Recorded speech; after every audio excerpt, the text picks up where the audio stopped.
No turbulento crepúsculo da República Romana, a grandeza desmoronava sob o peso da ambição desenfreada e da corrupção endêmica.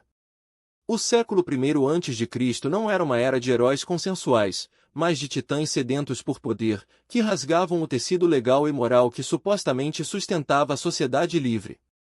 Enquanto homens como César e Pompeu competiam pelo domínio militar e popular, havia um único indivíduo que se recusava a jogar o jogo do cinismo político.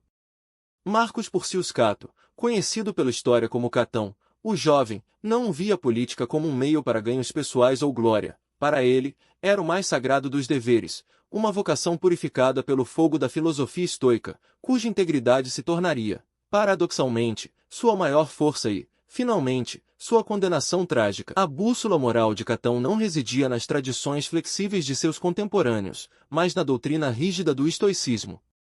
Para Catão, a virtude era o único bem, e tudo mais, riqueza, poder, até mesmo a própria vida, era meramente indiferente.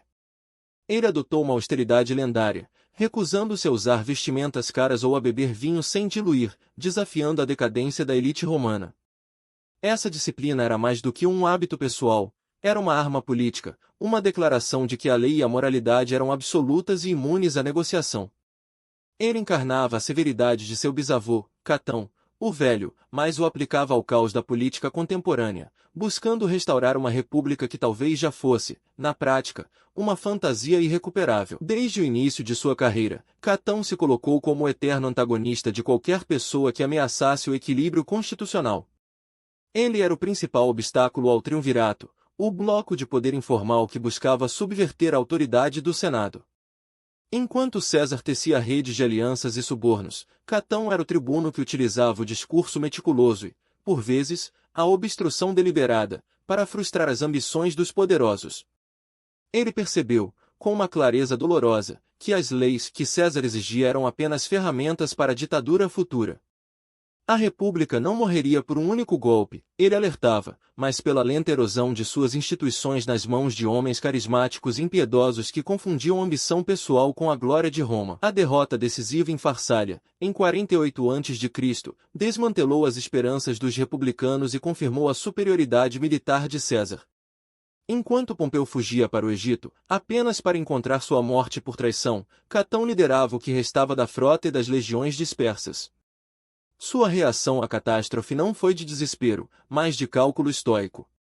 Ele se recusou a fugir para o Egito, temendo cair nas mãos de Ptolomeu, e optou por uma rota mais árdua e simbólica, a retirada para a província romana da África, levando consigo os remanescentes ideológicos da República, determinando que, se a liberdade não pudesse mais residir em Roma, ela viveria, pelo menos, em seu último reduto insular. Essa jornada foi uma peneira, separando os oportunistas dos verdadeiros crentes na causa. O exílio autoimposto em Utica, na África, transformou Catão no líder de uma causa moribunda. Lá, ele não era apenas um general, mas o zelador de uma ideia. Ele administrou a cidade com a mesma retidão que exigia de si mesmo, tentando criar um farol de ordem e lei em meio ao caos da guerra. A presença de Catão em Utica era, em si, um ato de provocação contra César. Enquanto o ditador passava anos perseguindo os últimos focos de resistência, Catão permanecia firme, recusando-se a negociar ou a se curvar.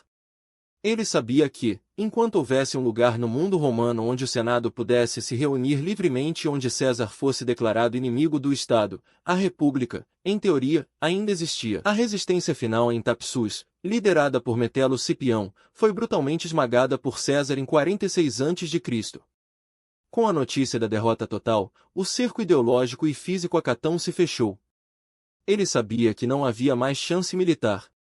Seu único objetivo restante era garantir a segurança dos cidadãos de Utica e, crucialmente, definir as condições de sua própria derrota.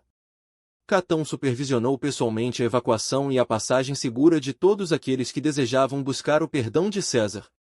Sua prioridade era a proteção dos outros, demonstrando que, mesmo no fim, sua liderança era altruísta e focada no dever cívico, contrastando com o egoísmo dos tiranos que ele combatia. Na noite de seu último dia, Catão organizou um banquete com seus amigos e filhos, mantendo uma conversa leve e filosófica, evitando qualquer sinal de alarme ou desespero. Sua calma era um último sermão estoico. Após a despedida, ele se retirou para seu quarto, onde, segundo os historiadores, devotou-se à leitura do Fédon de Platão, o diálogo que explora a imortalidade da alma e a libertação do corpo. Catão estava se preparando não para fugir do sofrimento, mas para executar o ato final e mais profundo de sua filosofia.